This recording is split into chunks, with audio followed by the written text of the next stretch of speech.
In today's video, I'm going to teach you how to stop receiving responses in Google Forms. It's a straightforward process that can help you manage your data collection effectively, ensuring you only get what you need when you need it. We'll walk you through the steps required to toggle off responses, which can be particularly useful when you've reached the desired amount of data or simply need some time to analyze the responses you've garnered so far. To get started, open your preferred web browser and head over to the Google Forms page where your form is stored. Once you've located the form from which you want to stop receiving responses, click on it to open it up. You'll find yourself on the main page of your Google form where you can see the questions and see the responses as they come in.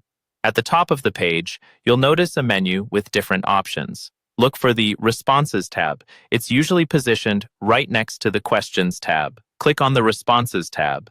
This is where you'll find all the options related to managing your form's responses.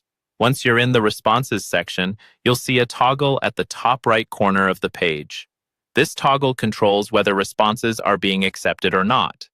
It should currently be indicated as Accepting Responses by displaying a green color. To stop accepting responses, simply click on the toggle. When it switches to a gray color, that's your confirmation that the form is no longer collecting responses. If you find that you need to provide a note or reason for pausing response collection, click on the three vertical dots located in the same Responses tab. Choose Response Settings, and you can input a message that users will see when they attempt to submit a response even though the form is closed.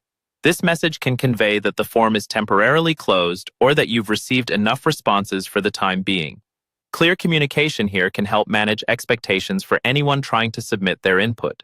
For those concerned about making this change without losing access to data, rest assured, all previously gathered responses will remain safe and readily accessible under the Responses tab. You can easily export and analyze your existing data through various formats, like spreadsheets, ensuring that your workflow remains unaffected by the pause in collection. And there you have it, a simple and efficient way to stop receiving responses on your Google form. Whether you're taking a break for analysis or have simply completed your data gathering stage, this process ensures your forms are working exactly as needed. Thanks for tuning in, and I hope this makes your data management journey just a bit smoother.